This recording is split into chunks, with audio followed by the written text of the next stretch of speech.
आशीष, morning बताइए। Morning Neha, देखिए सबसे पहले निफ्टी में ग्रासिम इंडस्ट्रीज यहाँ पर नतीजों का इम्पैक्ट देखने को मिलेगा।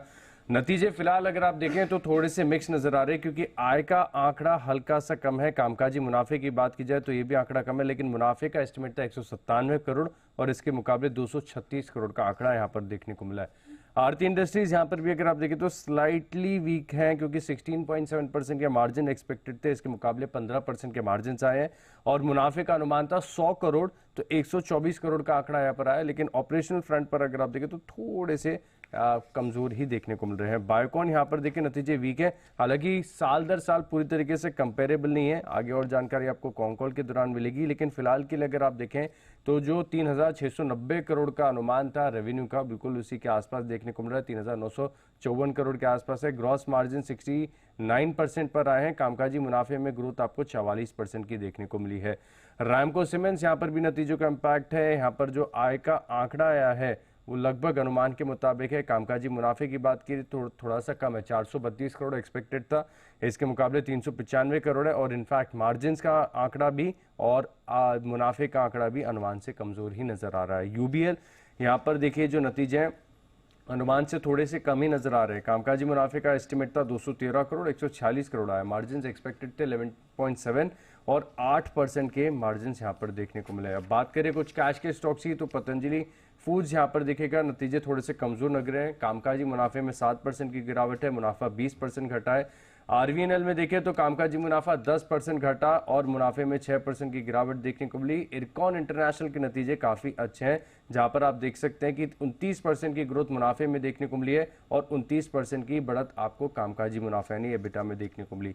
जेके लक्ष्मी सीमेंट नतीजे काफी स्ट्रांग है, बहुत ही स्ट्रांग है।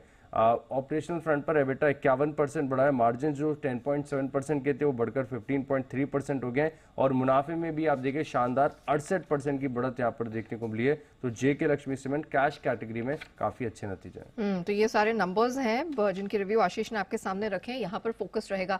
लेकिन ऑफ कोर्स आशीष बहुत सारे ट्रिगर्स भी होंगे, खबरों के दम पर कहाँ एक्शन है? देखिए खबरों के दम पर सबसे पहले आने वाले नतीजे मैं आपके सामने रख देता हूँ। निफ्टी में आज हीरो मोटोकॉर्प के नतीजे आएंगे बाजार बंद होने के बाद, और वायदा बाजार में देखिए तो एमआरएफ के नतीजे हैं Tata power, Zydus life, pi industries, Alkem lab और बंधन बैंक। इसके अलावा जायडस लाइफ पर खास नजर इसके लिए रखनी है क्योंकि नतीजों के साथ यहाँ पर बोर्ड बायबैक पर भी विचार करेगा। ग्रासिम देखिए 2.2 करोड़ राइट शेयर जो वो लिस्ट होंगे और एक्स डेटा सन फार्मा की जहां पर इंटरिम डिविडेंड था 8.5 रुपए का, तो इसका एडजस्टमेंट देखने को मिलेगा। प्राइमरी मार्केट्स का अपडेट ले लेते हैं तो यहाँ पर देखिए आज से एंटेरो हेल्थ केयर यहाँ पर आईपीओ खुलेगा। प्राइस बैंड इसका बता देता हूँ 1195 से 1258 रुपए। लॉट साइज है 11 शेयरों की, इशू की साइज है 1600 करोड़ और इसमें से ओएफएस की संख्या है 600 करोड़। 13 फेब तक ये खुला रहेगा और एंकर निवेशक की भी देखें तो काफी इंटरेस्टिंग नाम आए। राशि पेरिफेरल्स यहाँ पर दूसरे दिन का अपडेट है। टोटल 3.19 टाइम्स का सब्सक्रिप्शन देखने को मिला है। कैपिटल स्मॉल फाइनेंस बैंक में 1.19 टाइम्स का, जना स्मॉल फाइनेंस बैंक में 1.83 टाइम्स का सब्सक्रिप्शन देखने को मिला।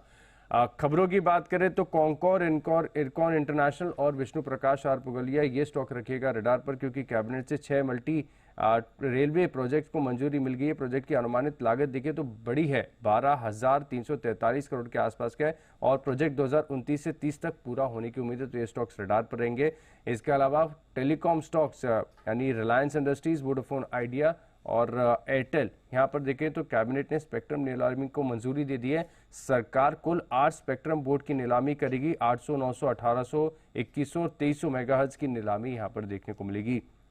बीएचएल को अगर आप देखें तो बड़ा ऑर्डर विन मिला है 5,500 करोड़ का, तो जो ऑर्डर मिला है वो हरियाणा पावर जनरेशन कॉर्पोरेशन से, तो स्टॉक रडार पर रहेगा।